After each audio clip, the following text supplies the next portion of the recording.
So yesterday I asked you, my audience, to help me with my next YouTube video, and well, the results are in.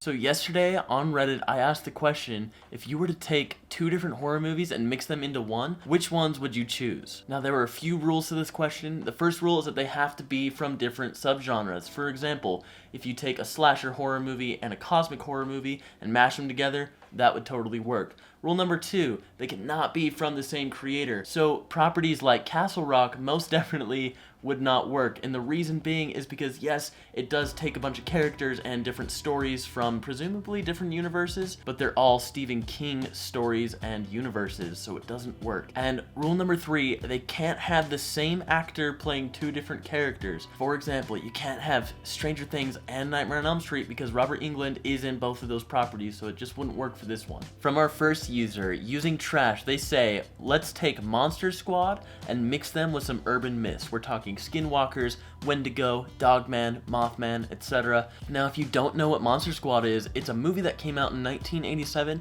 about a bunch of teens that have to fight classic monsters like Dracula, the Mummy, Creature from the Black Lagoon, Wolfman. Now, if you're gonna take the Monster Squad and modernize it, this would be the way to do it. Essentially, you're taking a very popular interest, which would be urban myths or cryptids like Dogman, Mothman, Goatman, all those guys, and bring them to a classic property. It would be so cool to see all of the original cast come back and reunite as adults to fight these guys off. If there was ever a sequel to this movie, this is the way I would want it be done.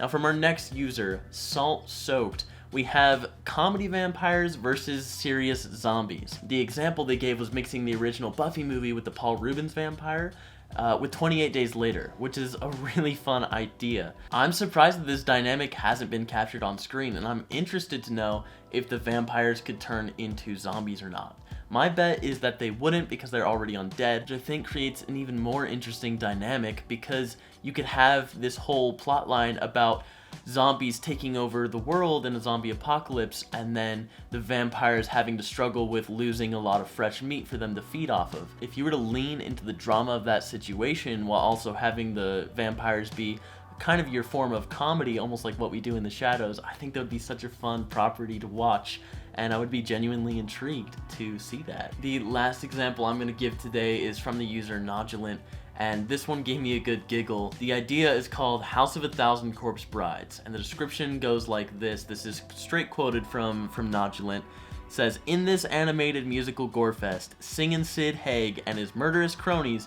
prowl Victorian London in search of weddings to crash and undead to create, ultimately ending up in the land of the dead, which they've helped populate. This just sounds like a fun Halloween movie that could satisfy the spooky cravings that come around with the season. We have some gore, some creeps, some comedy, some musical elements. This just sounds like a really fun Saturday hanging out in some Halloween PJs and a blanket fort, watching some movies with your friends or your family or whatever it may be. Nodulant, this was a fantastic idea. Thank you so much for your response. But yeah, that's gonna about do it for today. Thank you for everyone who participated. If you want to be in the next video like this, I will be linking all of my social media in the description box below, so make sure to follow me on all of those so you don't miss any of these future opportunities to be in these videos. Also, don't forget to like and subscribe as it helps me in reaching my goal of 50 subscribers. Thank you so much for watching, and we will catch you in the next one.